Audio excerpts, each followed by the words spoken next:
নমস্কার বন্ধুরা, আজ আমি কি রান্না করতে চলেছি দেখতে থাকুন। কড়াইতে পরিমাণ মতো সরিষার তেল দিলাম, শুকনো লঙ্কা, গোটা সরিষা ফোড়ন দিলাম। এরপর সেদ্ধ করে রাখা মুসুরির ডাল আর আমড়া দিয়ে মুসুরির ডাল হচ্ছে, দেখতে থাকুন। পরিমাণ মতো লবণ দিলাম, পরিমাণ মতো হলুদ গুঁড়ো দিলাম। এবার অল্প পরিমাণে গরম জল দিলাম।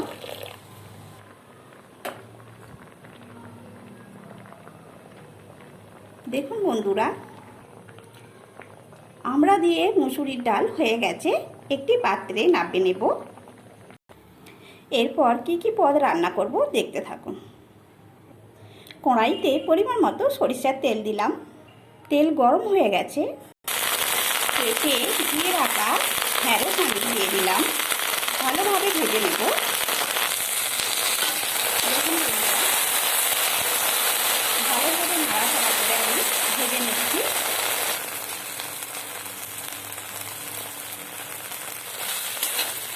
দেখুন বন্ধুরা, ভালোভাবে ভাজা হয়ে গেছে। একটি পাত্রে তুলে রাখবো। পরিমাণ মতো সরিষার তেল দিলাম। তেল গরম হয়ে গেছে।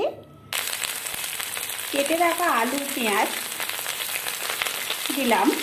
এইবার ভালোভাবে ভেজে নেব। দেখুন বন্ধুরা, লাল লাল করে আমি ভেজে নিয়েছি। মশলার মধ্যে দিচ্ছি আমি লঙ্কা গুঁড়ো, লবণ, আদা বাটা, হলুদ গুঁড়ো, গোটা সরিষা বাটা, এখানে আছে গোটা ধনে, মৌরি, জিরে বাটা।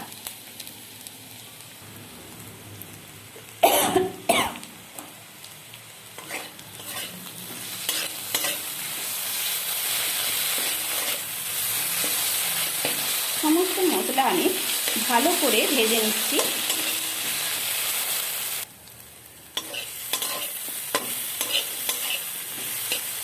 মশলা ভাজা হয়ে গেছে।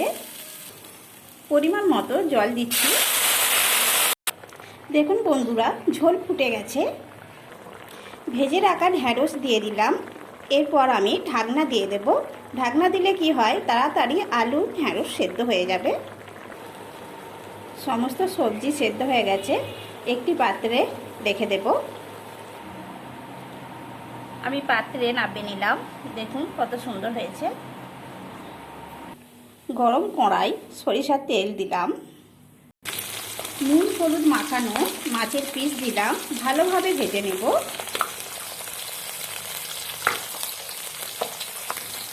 একদিকটা ভাজা হয়ে গেছে, অপর দিকটা ভালো করে ভেজে নেব।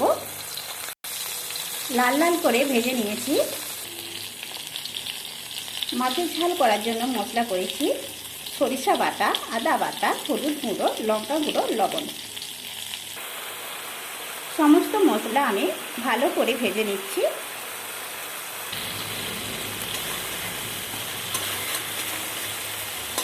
ভালোভাবে কষিয়ে নিচ্ছি।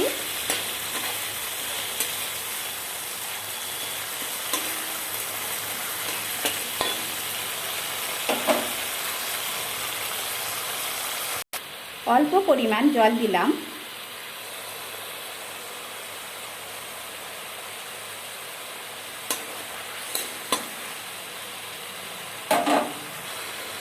মাছের ঝাল হয়ে গেছে। একটি পাত্রে তুলে নেব। আজ এই পর্যন্ত। নমস্কার বন্ধুরা।